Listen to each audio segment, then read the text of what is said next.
Hi, Jennifer Stewart here, and I'm so excited to have with me today Lori Petro. She has been doing so many amazing things for families and kids, and I'm so excited to share her information and her knowledge with you guys. How are you doing today, Lori?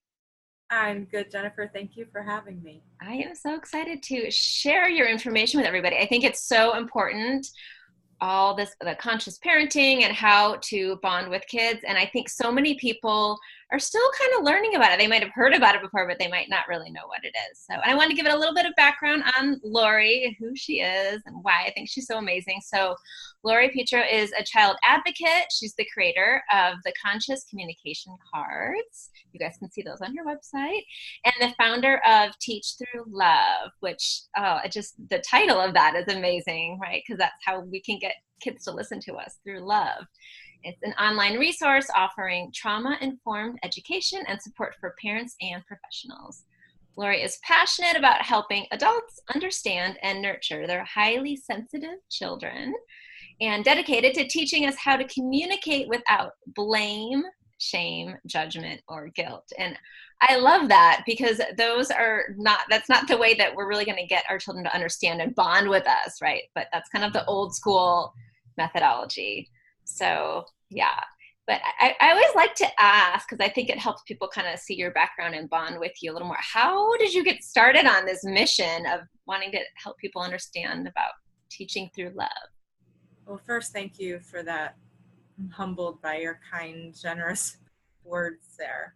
Um, I think this was a personal journey for me. It sort of evolved over a long time. I didn't think that I would be, if you had asked me when I was 25, if I was going to be working in, online teaching parents or creating these cards or any, I would have thought you were crazy. Um, but I always had this social advocacy um, drive in me, and I was highly sensitive myself. So I felt like the way that we spoke to each other in the world was the cause of a lot of conflict that didn't need to be there. And I would listen to people talking to each other and then engage. The tension would grow. Even in my own family, which there was a lot of conflict. And I would Most hear people families. saying one thing, but I knew that they meant something different, or that that person wasn't receiving it. So I always just had this very different view of the way we interacted. And it wasn't until I was, of course, old enough to and had my own experiences that I was able to sort of put it into what it is now. But I started Teach Through Love just to create advocacy around verbal abuse, around how we speak to each other, how we speak to our kids especially. And then having my own daughter is sort of when it blossomed into, because I didn't know what to do with it. I was like, okay, what? And Teach Through Love, that was just downloaded into my brain in that one phrase, just like that. And it stood for, teach was actually an acronym for transforming the emotional abuse of children.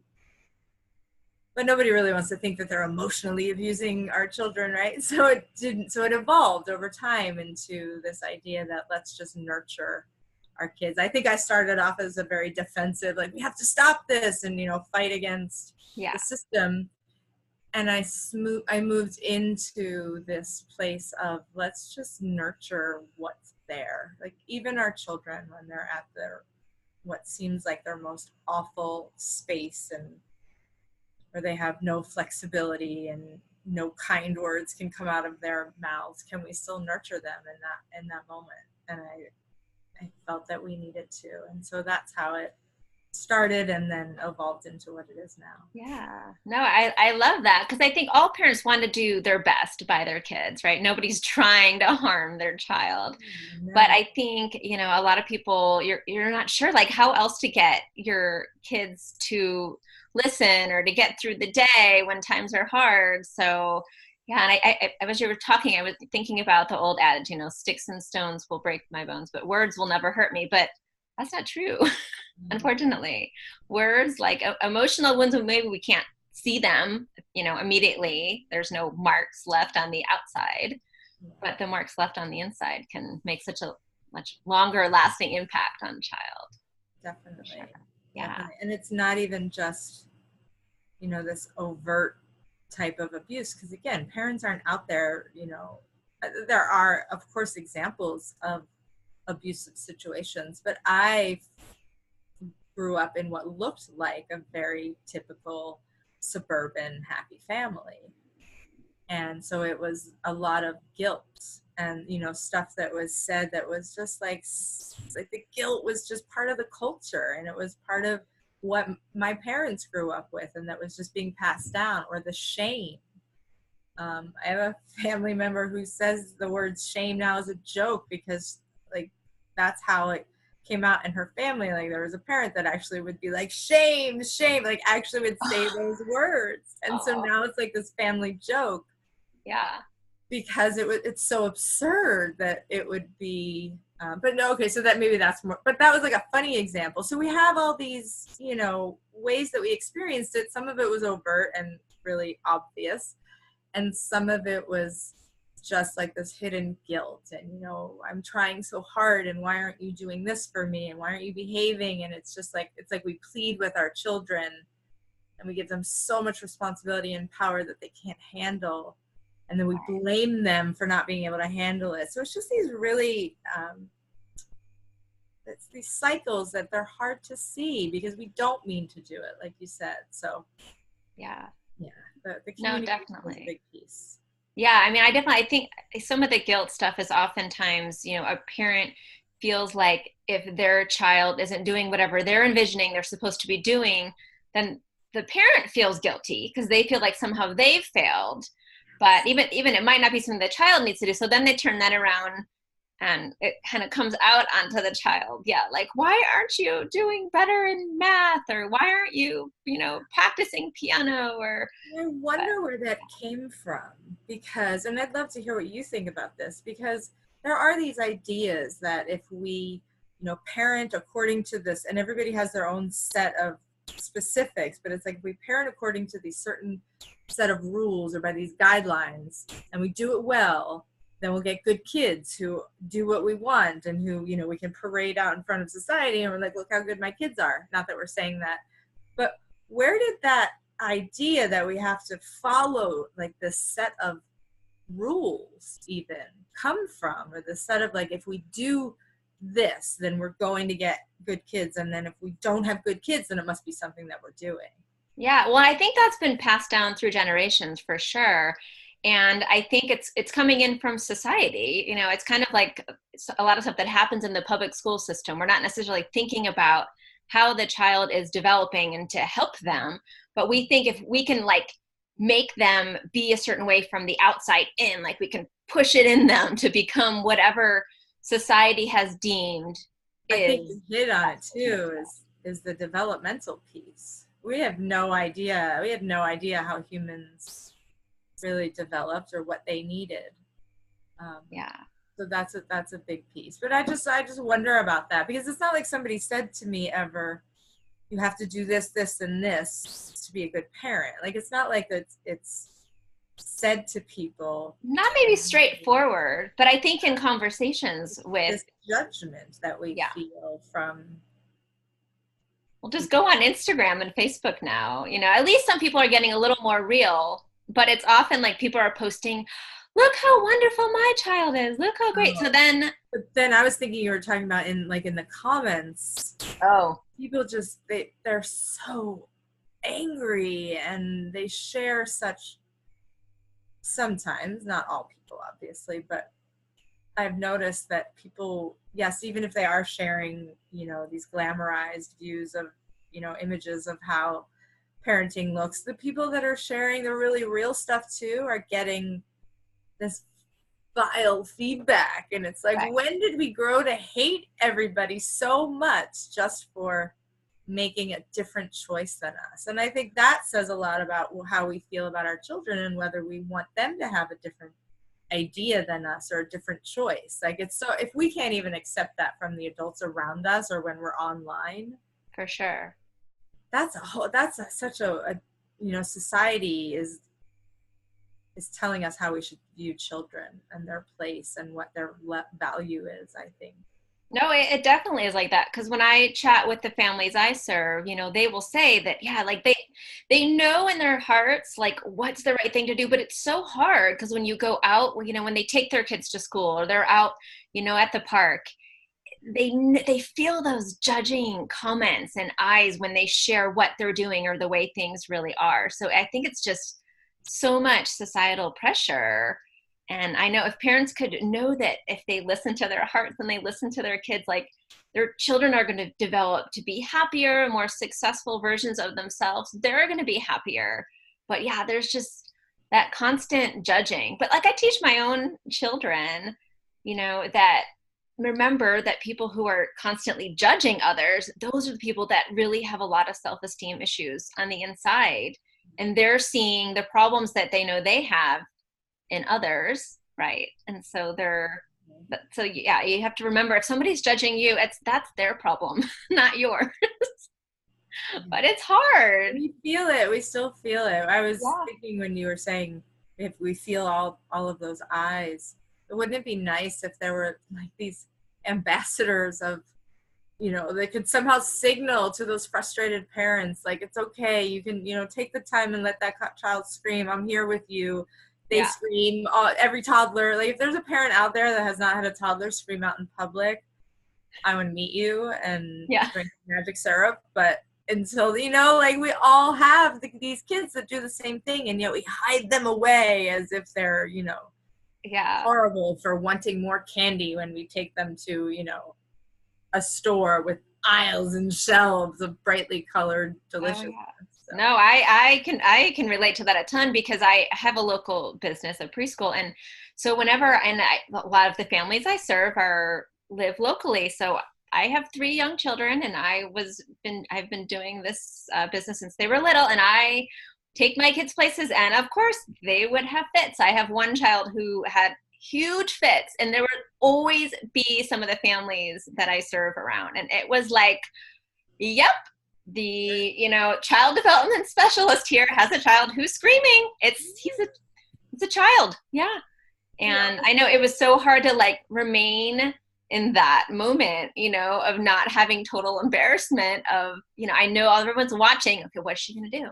It's like Yeah. I'm just gonna be the Right, best. because you're our leader here, our fearless Yeah. leader who takes our children into her school. And what would you do? Everybody's looking to you in Yeah. anticipation. Yeah. But that is, I think, why I do the work I do too, is for those kids that do have those really difficult feelings and that inflexibility that can come out and that we can't necessarily control. We just have to help them through it. But there are people that don't necessarily understand and think that they're poorly behaved. Yeah. And my daughter will be 13 in like 5 weeks. And I remember her as a little kid, and she would have these very intense feelings Uh-huh. and wondering, like, will she always be like this? Right. And will she develop that you question, you wonder. Mm-hmm. But now seeing her and having watched her go through, years of school and her relationships with her peers and the relationships she's been able to develop with her teachers, and it was so worth me letting everyone stare at me. And literally when I had my 4-year-old and I just let her cry on the sidewalk because she wanted to be on the ground crying and didn't want anybody touching her. Right.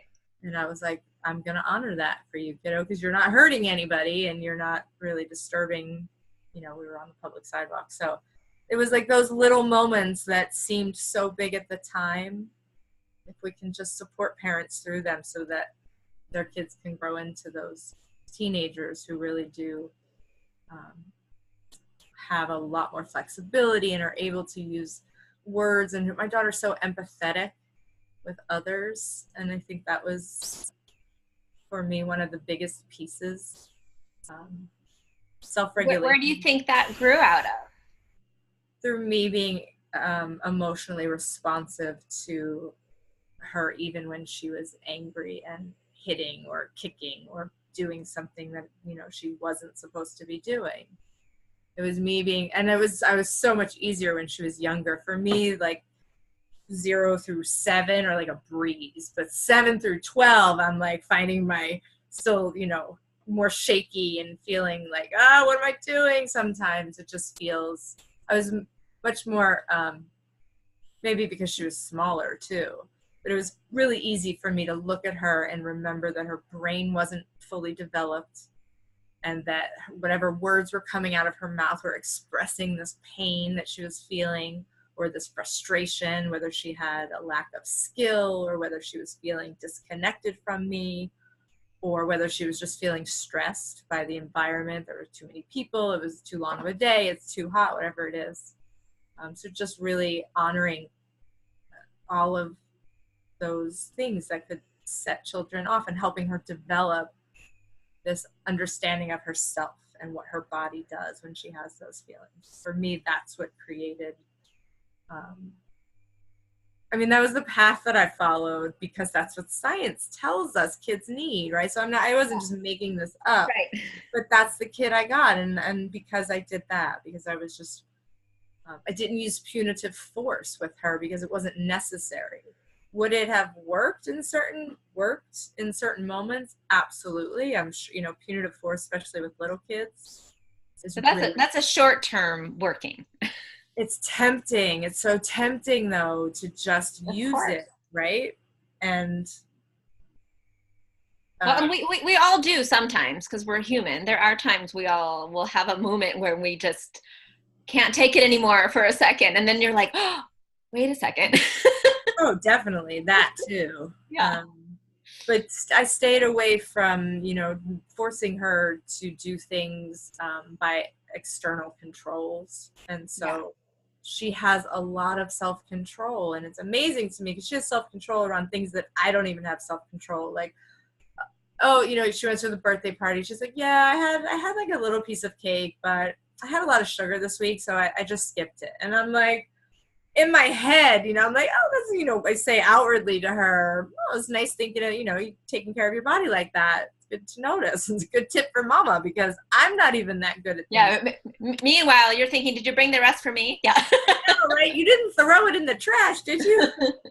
Those are the kinds of controls that I think we feel like we have to force on kids. I don't eat too much sugar, but I did control that around my kid and give her healthy food, but I didn't force it, and I didn't punish her if she had something that I said she couldn't have. We would talk about it, and we would figure out, whatever feelings were driving that motivation, and why didn't you tell me about it? Well, I didn't want to tell you because I knew you'd say no. And what did that feel like? And so we would really just always do a lot of investigating around who we were in our relationship, which is so different than what I grew up with, which was just, top down, do what I say, my way or the highway kind of thinking. Right. No, I love that. And I think one of the confusions for people sometimes is that, all right, if we don't do it by force, by I'm in charge and you must listen, does that mean that we just let our kids be in charge? Or what does that look like? I think people get confused. They're like, well, either I have to be in charge or they have to be in charge. Definitely. So what is that middle ground? So it's being in charge of ourselves. So am I able to stay calm? Because really, if we get angry or want to force somebody into doing something, it's typically because we're feeling stressed. We're seeing it not go the way that we hoped it would go, and we don't have any other resources. So the easiest thing, obviously, is to then use our power and position, right, to move somebody along. Now, in a case of safety, that's something where, yes, I'm going to go in and I'm going to use my force. I'm going to stop you physically. I'm going to put some kind of a barrier between us. I'm not going to let, a child throw something at another child, or, I'm going to create an environment. I'm going to go around and use protective force. But it looks like being in control of myself and then letting that child have their feelings. We need, especially at home, and this is a little bit different for teachers because they're in a space where they have a lot of children that they're trying to manage. So it's really about developing this relationship so you can have influence with a child, and helping them not melt down in the classroom. But at home, I feel like it needs to be a space where kids know they can break down and let it all loose. Like my home is my safe space. If I want to yell and scream, it's my house. I'm going to yell and scream. I'm going to get it out. Now, I'm not going to hurt somebody, right? Maybe I'm going to bang on a drum. I'm not going to bang on somebody's leg, which my kid would do. Like she's a physical kind of kid and needed a lot of like deep pressure. So she would want to grab, squeeze. So instead of me being the person she would grab or squeeze, or her dad, we would give her actual physical things, stress balls, big bean bags. She created her own swing in her bedroom. Like she had a loft bed and she created a swing. And now they sell them for, like online, you can buy the swing and hang it in your house for kids to help them with sensory stuff and just relieve them and regulate them. So there was a lot of that. There was implementing tools to help kids regulate. It's not just letting them, fly off the handle every time. It's like, whoa, you were really angry, you didn't like, that was unfair, and you flew off the handle and you wanted to throw stuff. We know that's not okay, but let's figure out what we can do next time you want to throw stuff. We can go outside and we have to throw this basketball as hard as we want against the driveway. So kids start to use those options when what they're doing isn't being judged as wrong. We're not blaming them for having challenges. We're actually helping them solve their problems. Then they do actually use those tools. Just the other day, my daughter, I laughed because she's older now, and she's like, I'm so mad at you. I want to hit you, but you're too delicate. And she would never want to hit me, but she also knows that I'm like, you're so big. You need to be gentle with me, like as she's been growing up. And now she's older. And so she felt it, but she has words. And I also don't like get upset with her for words. Right. She always comes back and apologizes and repairs with me if she says something out of line. But my first instinct is not to feel like if I don't address this right now, it's going to get out of hand, and she's always going to be this person who's disrespectful. Right. So just remember that they're humans. Yeah. And give them tools. For me, it's quality feedback. Like if we don't want kids to run the show, let's give them quality feedback about how to shift their behavior instead of just telling them what they're doing wrong or what they're how they're making us feel. You're making me so angry. Why can't you just listen? Right. Like there's not a lot of information for me to. That's about us and not them anymore. Yeah. Of course. Right. Exactly. But even before we can help parents realize that is about us, like let's just look at what does that tell your child about how they can change what's going on? Right. And how does that make them feel? Like we can only change our behavior and take positive action when we feel respected, worthy, resourceful. So even if we're not respected or feeling worthy in a situation, like out in a job situation, if we feel like we have the resources to handle things, like I know when I get angry, I can walk away and I can take a deep breath because that actually works. Kids don't know that. They don't know that that's a tool to relieve stress. Right, definitely. So it's, about giving them this quality feedback. No, I love that. And I love one of the things that you mentioned that I think a lot of people do worry about is they feel like they must do something about the problem right away. If you don't take action now, then they're going to forget about it. They're not going to learn anything, and they're going to think they can just do whatever they want to do. Yeah. But I think, your example of taking a pause, letting them share about their emotions, letting them get it out in a safe, healthy way if they need to get it out. So you have to understand them. What do they need? And then letting them share their feelings, and then coming alongside them and letting them learn healthy choices. So like you said, when they grow up, they can make healthy choices as an adult, because as an adult, if you go and hit somebody, it's not going to be okay. Exactly. But how many people get angry? And I mean, we have TV shows where they glamorize people losing their temper. Right. and and throwing glasses of wine in people's faces. Like there's actually we glamorize this culture where we criticize and we get angry with people. I worked in reality TV in my other life, so I have seen a lot of sort of like this way that we criticize and exploit people and do it under the guise of humor and entertainment. And it's like, oh, it's just this sort of deep-seated disconnection from each other that I feel that we have. And then when we're disconnected from each other, it's a lot harder to have empathy. And so when we disconnect from our children with discipline that isn't responsive, it's isolating, or it's punitive or judgmental, then we disconnect. Right, definitely. We're not really able to have the influence that we hoped for. What are some of the first steps then you would offer to a parent who is listening and maybe, has had the pressure from their parents or grandparents to do the more forceful style of parenting, but they want to begin in this sort of a walk? How would they begin? What will you say, like some of the first steps to do? For me, it's really about taking care of ourselves and finding out what do I really believe about kids and my kids and the parent that I want to be, and taking control of our anger, because we really can't make any steps forward until we start getting rid of that guilt that we hold and the shame that we hold, which comes out as anger towards our kids or anybody. When those people don't do, as you said earlier, when they're not doing what we expected them to do or what should happen, that we don't see that happening, we get triggered, and our stress response starts creating these conditions where we can't think and where we can't do any of this responsive work. So we have to take control over just getting to know, like, what do I feel in this moment?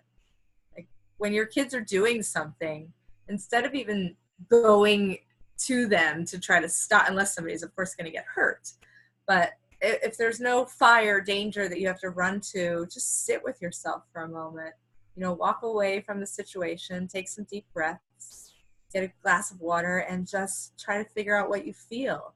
Sometimes we're not even connected to our feelings. I mean, I was an adult before I realized I even had feelings, or that they had any purpose, or that they were like, I never really named them or thought about my feelings or thought about how they motivated my actions or were connected to things that I needed. Like, whoa, now it was so freeing. So that's what I would say for the first thing that you can do, is just get in touch with yourself, your body, your mind, what you feel when things are happening. Because you can't run in and start to fix behavior problems without continuing that circus, because you'll just be running around being like, oh, I gotta get you there, and I gotta help you there, and it'll never feel satisfying or peaceful. It'll feel like we're constantly chasing something. Yeah, no, I love that. It's so important to take a moment and calm yourself down and listen to your own feelings and your thoughts and what's going on inside of you. Not only does that help you then make a better choice for how to handle the situation and move forward, but you're modeling for your child ultimately, right? Like, look, mommy is frustrated, mommy's upset, mommy's feeling angry, mommy's feeling sad, whatever it is. And this is what I'm going to do. I'm going to take a moment, whatever it is that you need. Like you said, maybe you need a glass of water, maybe you need to step outside for a moment, get some fresh air, whatever it is, and modeling and then talking about it to your child. And then, okay, like now I can manage this situation. Now I can, understand my own feelings and deal with what's going on. I love that. Exactly. Yeah, exactly. Understand is a great word. Understand what's going on for me. Yeah. We don't really have a lot of insight often into what our inner lives are like. And so that's really important to do, not just for ourselves, but as a model for our kids, for sure. Yeah. And I think it's so freeing for parents too, once they realize that it's not their job to force all these things on their kids and to make them be a certain way, but to just love them and understand them and walk alongside them. And yes, if something's dangerous or is going to hurt them, their health or something like that, then there are certain choices that we're going to have to say, these are healthy boundaries, and stay calm while we enforce them, which is not always easy. Especially It's with, not. yeah, With the little sugar and ones. technology, and those sorts of things are hard. But yeah, no, I love that. Yeah, but if we can just be okay when they are not okay, it really does provide them that space for them to recover. Mm-hmm. And then they build their resilience. Every time they can bounce back faster and faster from these types of stress, because we've given them, they've experienced small doses of inconvenience or frustration or disappointment. And where they're saying, yeah, that stinks, and you're really sad, and you really didn't like it, and you don't like that I'm not giving you any more cookies, or you hate that you have to leave the park. And not in a condescending way, of course, Right. but in this very, like, this is what you're feeling, and I know this is difficult, and I'm going to help you. If we just stay there with our kids in this place of wanting to help, they really do grow. I mean, we don't need much, I don't think, to develop in the right way. We just need to live free of the fear of violence, and to feel connected and purposeful.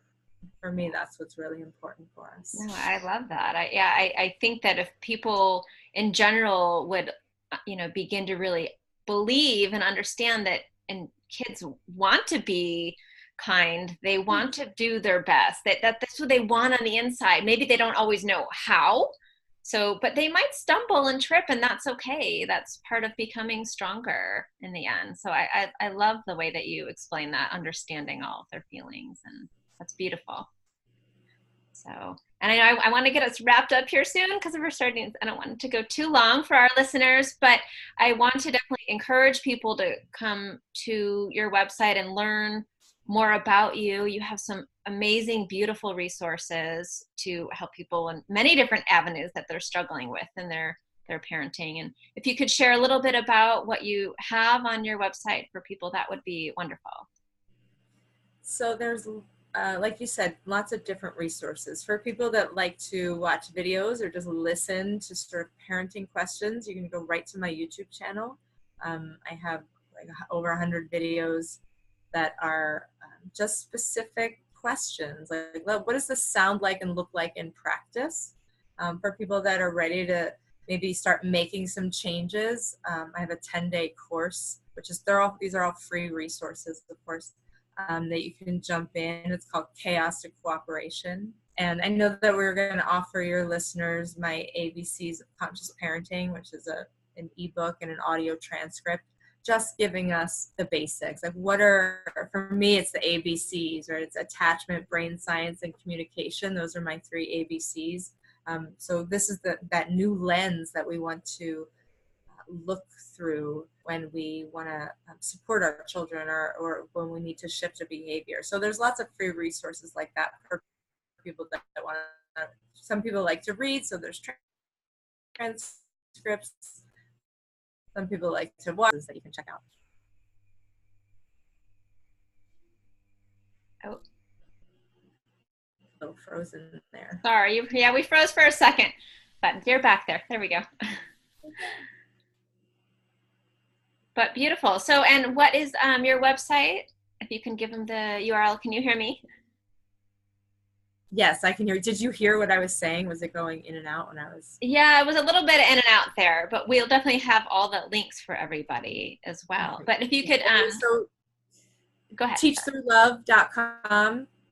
You can just put it in all one word. It'll take you to the right place.